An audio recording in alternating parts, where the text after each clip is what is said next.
여러 가지 그 시대적인 상황이 지금 사실은 사회복지가 굉장히 중요한 그런 시대잖아요.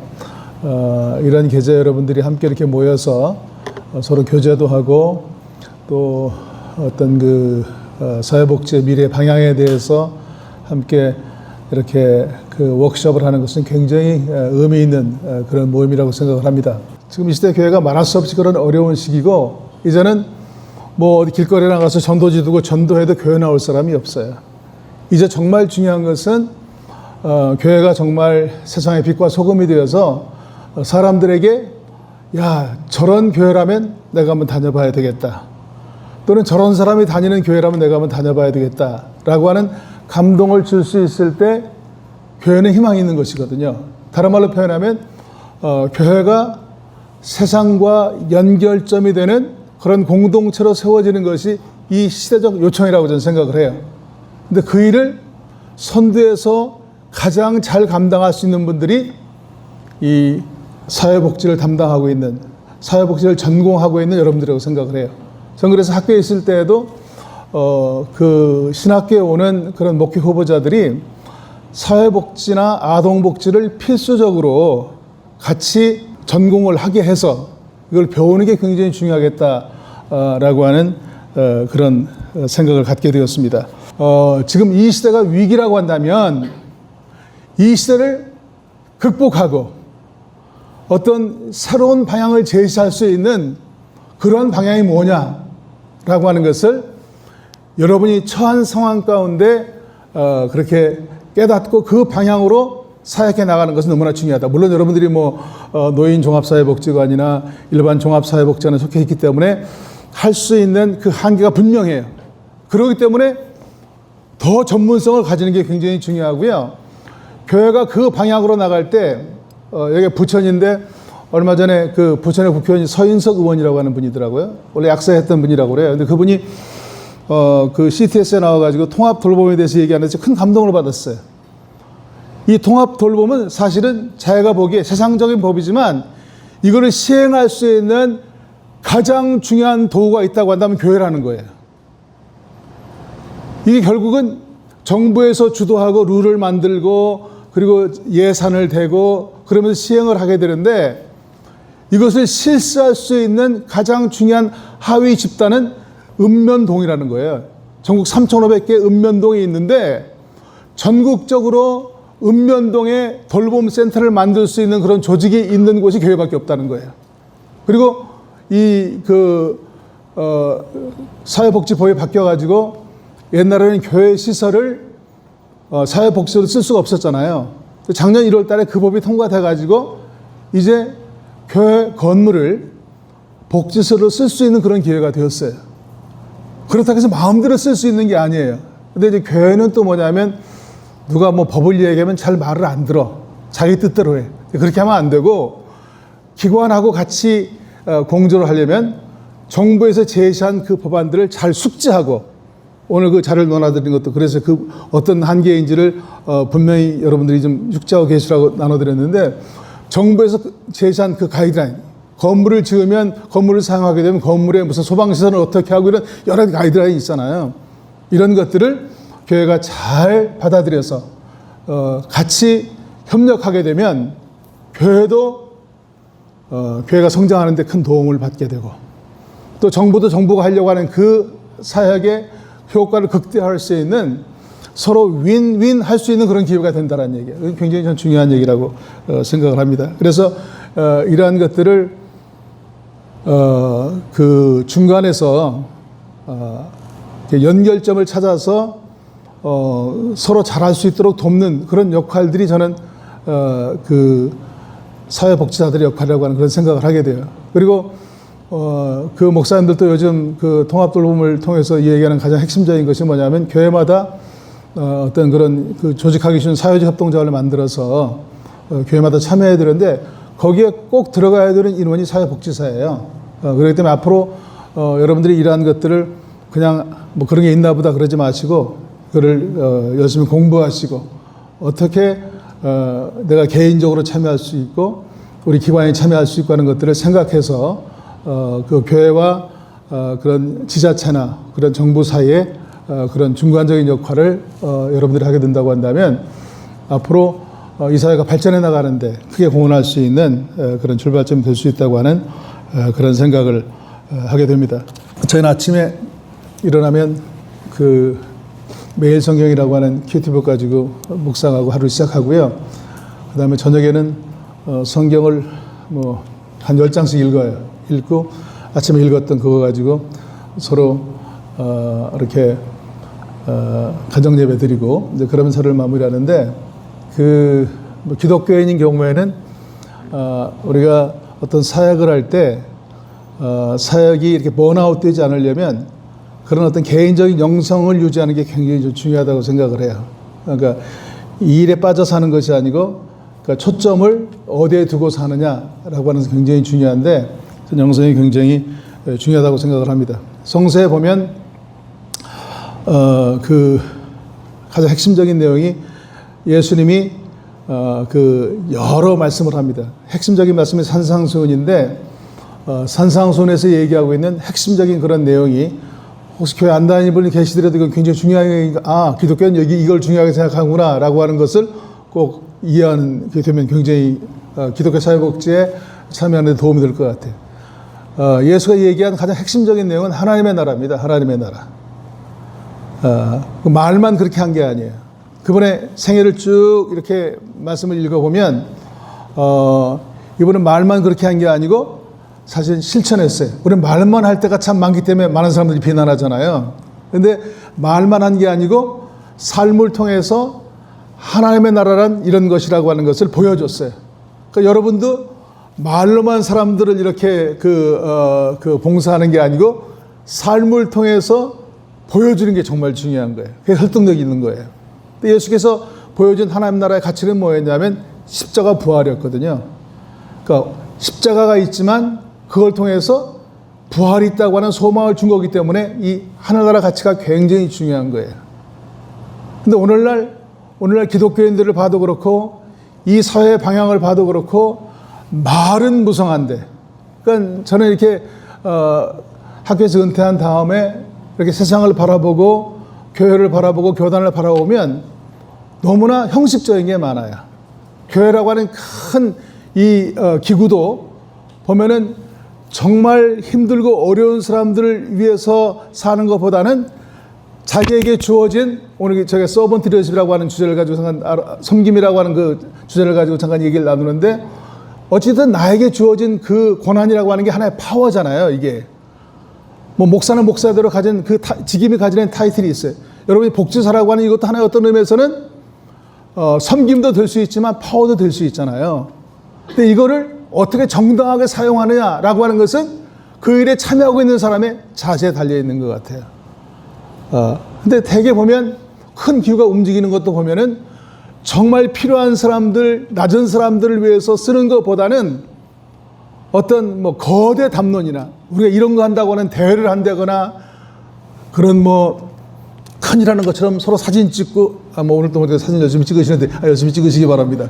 그리고 정말 중요한 것은 그 내용이 중요한 거예요.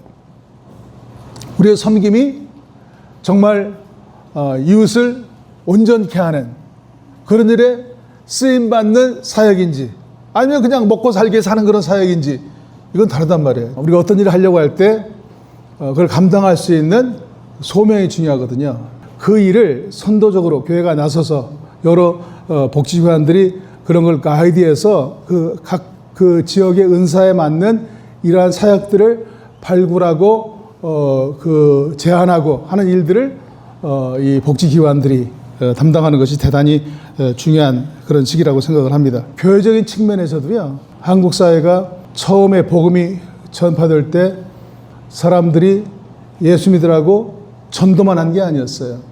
물론 그것도 열심히 했습니다만은 또 하나 정말 중요한 것은 선교사들이 처음에 와가지고 이런 은둔의 나라에 와서 그렇게 학교를 지어주고 병원을 세우고 도덕재무장 운동을 하고 그리고 소외자들을 돕고 이러한 일들을 했기 때문에 이 두 가지가 같이 균형적으로 이루어졌기 때문에 그렇게 다른 메이저 종교들이 많았잖아요. 미신도 많고 불교도 많고 유교가 바탕에 깔려있는 이런 나라에 교회가 들어와서 그렇게 삽시간에 하나의 주 종교가 될 수 있었던 것은 뭐냐면 세상과 함께하는 그런 사역을 했기 때문이라고 하는 것을 깨달을 수가 있어요. 그런 의미에서 지금 이 시대도 교회가 위기라고 얘기합니다마는 이런 위기 시대에 정말 관심해야 될 것은 교회가 세상과 연결점이 되는 그런 공동체로 세워지는 것, 이것은 너무나 중요한 것이다. 전 그렇게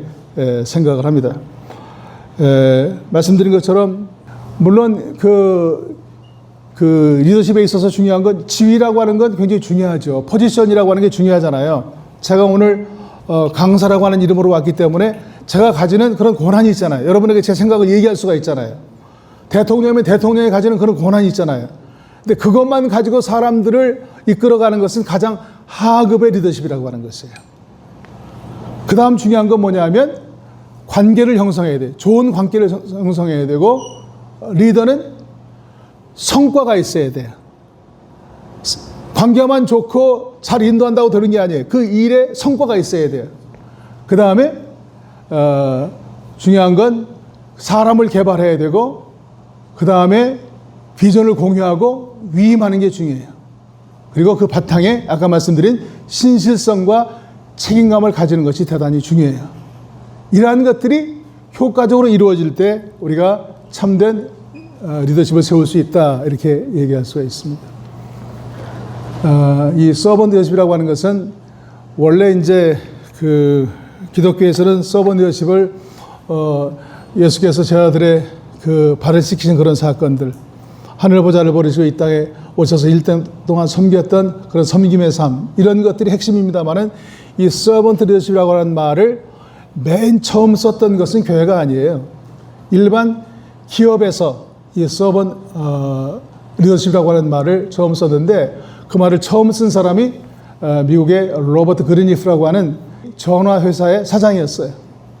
이 사람이 그 헤르만 헤세의 Journey to the East, 동방견문록에 나오는 레오라고 하는 LEO, 레오라고 하는 사람의 예를 통해서 서번트 리더십의 통찰력을 받았어요. 그래서 그것을 전화회사에서 처음 쓰면서 이것이 대중화된 그런 계기가 되었어요.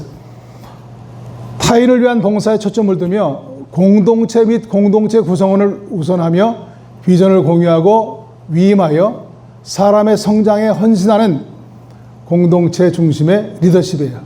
그러니까 서번트 리더십에서 정말 중요한 건 뭐냐면 리더가 어떤 공동체를 인도해 나갈 때 첫 번째 핵심이 뭐냐면 비전 공유예요. 내가 생각하는 것을 그 공동체 구성원들이 같이 공유할 수 있어야 돼요. 아무리 훌륭한 리더라도 자기의 생각을 다른 사람과 공유할 수 없으면 바른 리더가 될 수가 없어요. 먼저 비전을 공유하고 공유하는 것을 끝나는 것이 아니고 그 다음에는 위임해야 돼요. 일을 맡겨야 돼요. 근데 비전이 공유 안 됐는데 무조건 맡기면 그건 바른 공동체가 될 수가 없어요. 먼저 비전을 공유하고 맡기는 것이 중요하다고 그렇게 바꿔서 얘기할 수가 있습니다. 그리고 리더는 섬기는 자예요. 섬김을 받는 자가 아니고 섬기는 자예요. 그 다음에 서번트 리더는 조직보다 사람 중심의 관점이에요. 그러니까 군대, 그러면 군대는 조직이잖아요. 근데 서번트 리더십이 얘기하는 건 뭐냐면 사람이 먼저예요. 그 다음 세 번째는 다른 사람을 섬기기 위해서는 내가 공부해야 돼요. 항상 학습해야 돼요. 그 다음에 명령하는 것보다는 내가 먼저 경청하는 게 중요해요. 그리고 명령하는 것보다는 설득과 대화로 진행하는 거예요. 그 다음에 공동체를 가족과 같은 그런 분위기를 만들고 그 다음에 아까 말씀드린 것처럼 비전 공유와 위임, 델리게이션이라고도 그러고 엠파워링이라고도 그러는데 이 비전 공유와 위임이 핵심적인 그런 내용이라고 바꿔서 얘기할 수가 있습니다. 1947년에 아까 말씀드린 그 고든 코스비라고 하는 사람에 의해서 시작이 되었는데 처음 시작할 때부터 그러한 비전을 가졌어요.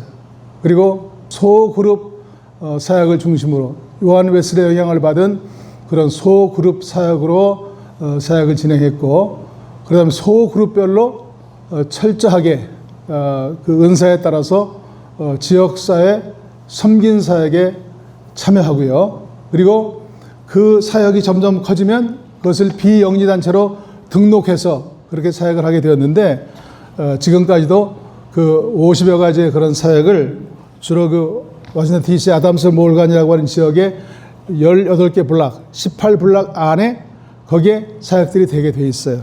제가 목사님들 모시고 가서 이렇게 그 탐방을 할 때 거기에 보면 뭐 20년, 30년, 40년씩 평생을 그 교회를 위해서 자원봉사하시는 분들이 계세요. 그분들에게 물어봐요.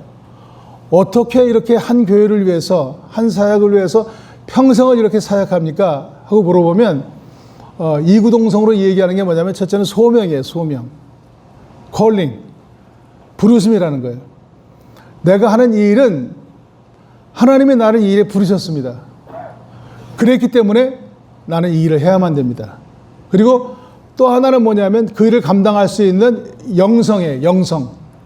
그러니까 이 소명과 영성, 이것이 이분들이 얘기하는 그런 지역사회 사역의 핵심적인 내용이라고 하는 그런 얘기를 듣게 되는데, 이 50여 가지 사역은 4가지 분야인데요.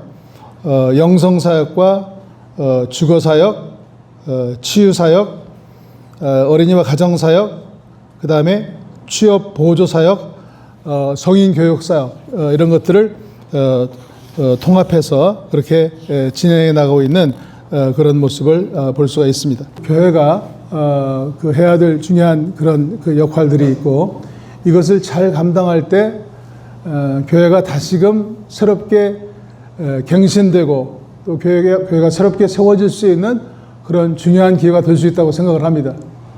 전국에 3,551개의 시, 군, 읍면동의 지역 돌봄센터로 역할을 감당하는 것. 그러니까 무슨 노인 대학 같은 거 하는 것을 노인 돌봄센터로 전환한다든지, 또는 그 요즘 저출산이 큰 이슈인데 지역마다 아이들을 돌보는 돌봄센터로 교회가 세워진다든지, 교회 상황에 따라서 이러한 것들을 잘 할 수 있도록, 물론 교회 목회자들이, 교회 리더들이 참여해야 되겠습니다만은, 지역에 있는 이러한 종합사회복지관이나 노인 종합사회복지관이 이러한 것들을 선도적으로 뭐 감리교회 같으면 지방회나 연회 중심으로 이러한 것들을 그 주도하는, 그래서 교육하는 그런 일들이 굉장히 중요하다고 하는 그런 깨달음을 받을 수가 있습니다. 그래서 교회가 돌봄 공동체로 전환을 하고, 그 노인이나 그 장애인이나 위기 가정이나 이러한 그 대상자들과 관계를 형성하고, 또 소그룹과 매칭하고, 지자체와 연계하고 지속적으로 관리할 수 있는 그런 실천 방안을 만드는 것은 너무나 중요한 그런 사명이라고 하는 그런 생각을 가지게 됩니다. 이러한 통합 돌봄 시대에 그 선도적인 그 리더의 사명을 감당하는 건 굉장히 중요하거든요. 교회로 말하면 목회자도 중요하고, 또 종합사회복지관으로 말하면 사회복지사들의 영향이 굉장히 중요한데, 그 에스겔서 34장에 보면 사람들을 인도하는 걸 목자라고 얘기하잖아요. 그런데 실패한 목자에 대한 얘기를 에스겔이 얘기하는데, 뭐라고 얘기하는 거 아니? 살찐 양을 잡아 그 기름을 먹으며 그 털을 입되 양떼는 먹이지 아니한다. 연약한 자를 강하게 하지 않고 병든 자를 고치지 않고 상한 자를 싸매주지 않고 쫓기는 자를 돌아오게 아니하며 잃어버린 자를 찾지 않고 다만 포악으로 그것을 다스렸다. 목자가 없으므로 그것들이 흩어져서 모든 들짐승의 밥이 되었다. 사회적으로 소외된 이런 계층들을 쭉 얘기하잖아요. 그것을 돌보는 사람을 목자로 표현했잖아요. 그러니까 여러분들이 한 사람 한 사람이 바른 목자가 되어야 된다고 하는 그런 깨달음을 받을 수가 있어요. 그런데 돌보는 사람이 없는데 에스겔이 얘기합니다. 그래서 내가 한 목자를 그들 위에 세워 먹이게 하리니 그는 내 종 다윗이라. 그가 그들을 먹이고 그들의 목자가 되리니.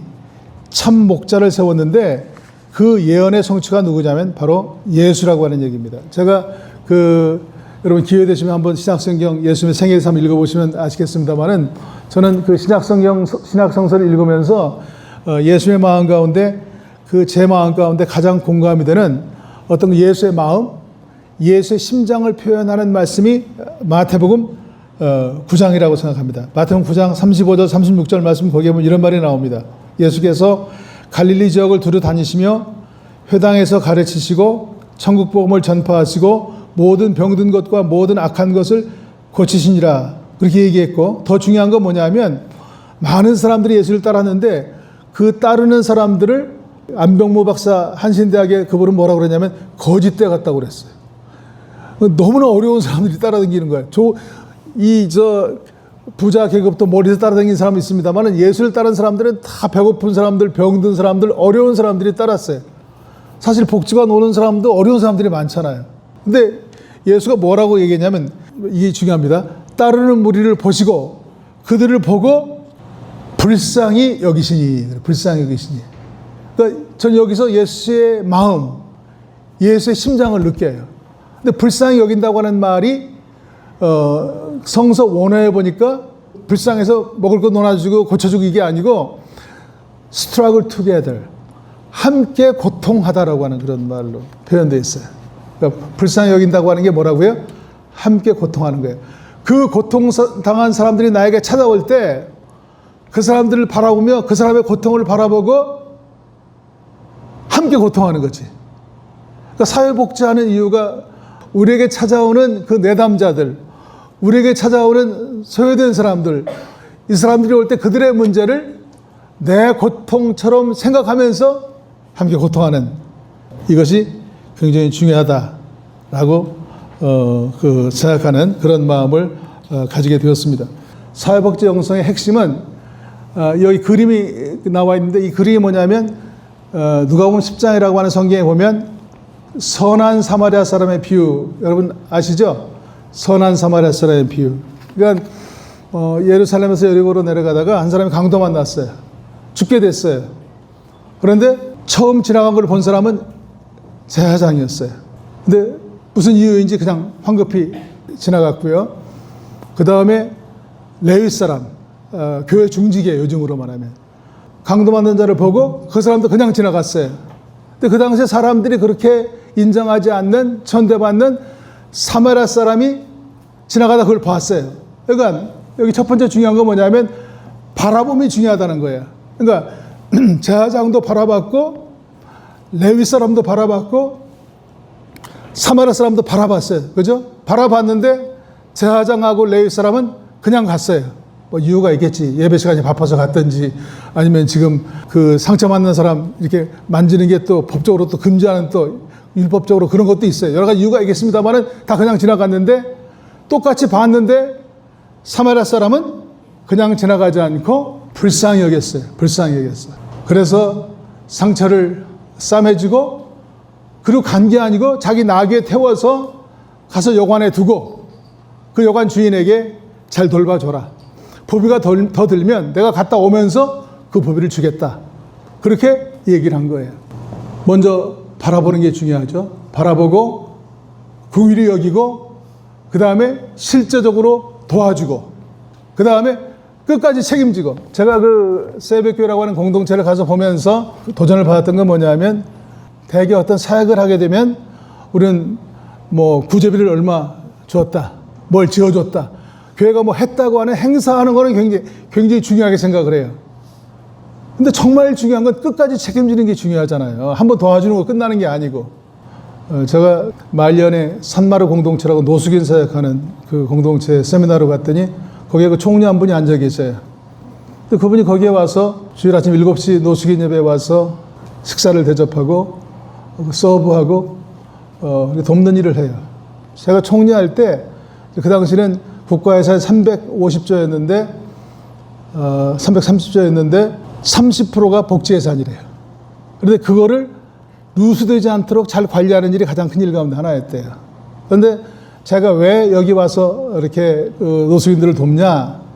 그거는 이 교회가 그냥 밥만 먹이고 그냥 끝나는 것이 아니고, 그 노숙인들을 위해서 짧은 예배지만 예전이 갖춰져 있는 예배를 정성으로 드리게 하고, 그 다음에 식사도 대접하고, 그걸로 끝나는 것이 아니고 그들이 재활할 수 있도록 거기에 목욕시설, 상담시설도 만들고, 그 다음에 평창에 재활 공동체도 만들고 그래서 그 노숙인들이 다시 재활할 수 있도록 그렇게 사역하는 그게 너무나 마음에 들어서 자기가 이 교회에 나와서 봉사한다 그렇게 얘기하는 걸 들었어요.